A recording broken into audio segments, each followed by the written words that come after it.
Magandang tanghali, magandang Malacanang Press Corps. Welcome sa ating press briefing ngayong araw. Maaari na po tayong tumanggap ng inyong mga katanungan. Ann Soberano, Bombo Radio. Good afternoon, Yusek. Reaction lang po from the palace.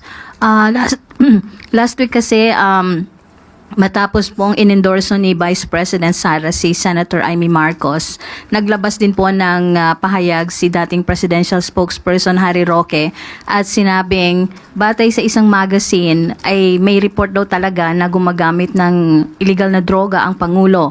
Kaya hinamon ni Roque ang senadora na patunayan na gumagamit nga talaga ng illegal drugs ang Pangulo dahil imposible po daw na walang alam dahil kapatid niya po ito.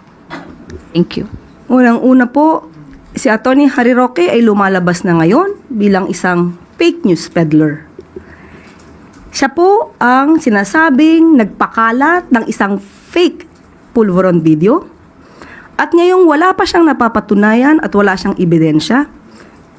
Kahit na ngayong kanyang mga ebidensya sa Quadcom ay hindi pa rin niya napapatunayan, ngayon ay maghahanap pa siya ng tulong para makapagbigay ng ebidensya. Sila po ang nagsasabi ng ganitong mga klaseng akusasyon, hindi niya nakakailanganin ng tulong kung meron po siyang ebidensya. May mensahe po ba kayo sa mga ginagawa ni dating presidential spokesperson Roque? Ano po yung mensahe niyo sa kanya? Go home. Thank you po.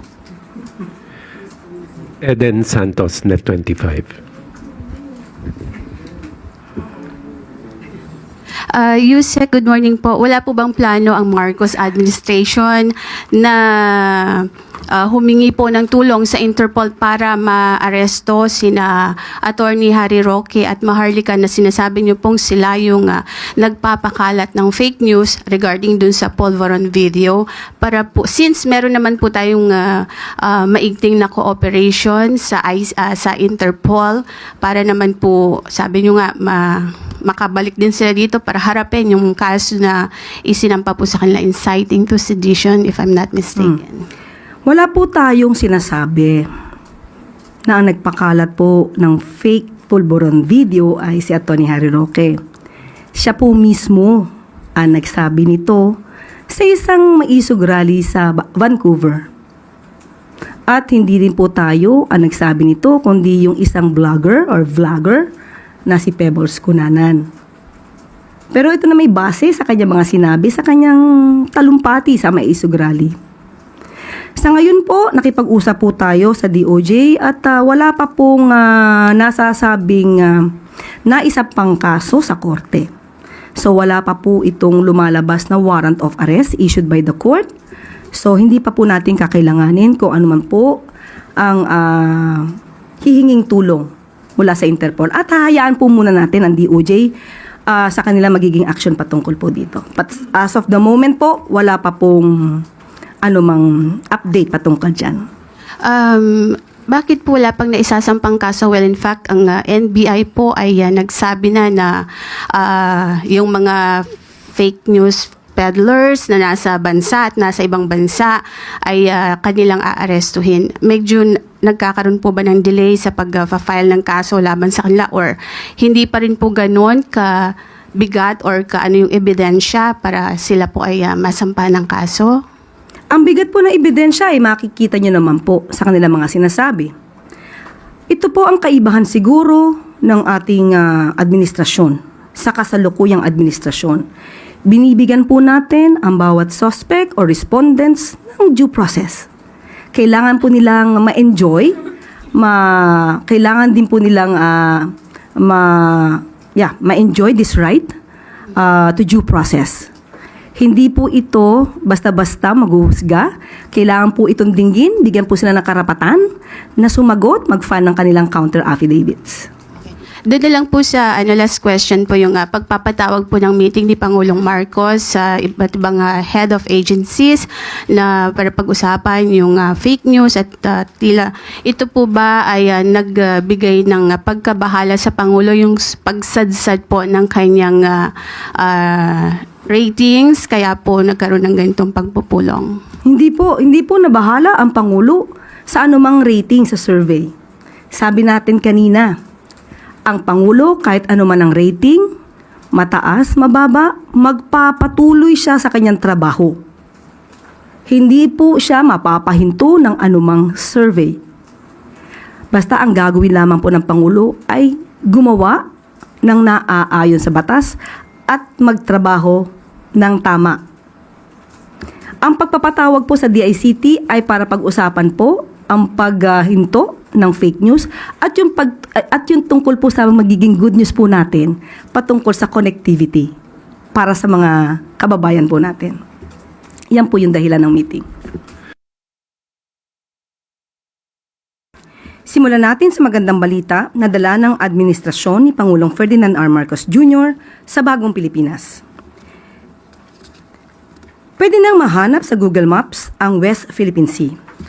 Ayon sa National Maritime Council, ang inisyatibong ito ay refleksyon ng pagtanggap ng mas nakakarami na ang WPS ay bahagi ng soberenya at jurisdiksyon ng Pilipinas. Naaayon din ito sa 1982 United Nations Convention of the Law or on the Law of the Sea at ng 2016 South China Sea Arbitral Award na nagpinagtibay ng Republic Act 12064 o ang Philippine Maritime Zones Act. Dagdag pa ng NMC ang paggamit ng West Philippine Sea sa isang global platform na kagaya ng Google Maps ay makakatulong na mas lumawak ang kaalaman sa buong mundo sa maritime entitlement ng ating bansa. Muli ring iginiit ng NMC ang kanilang commitment na protektahan ang maritime rights ng Pilipinas batay sa international at domestic law. Hinihikayat din nila ang patuloy na pagkakaisa sa pagsulong ng interes ng Pilipinas, particular sa West Philippine Sea. Panoorin po natin ito.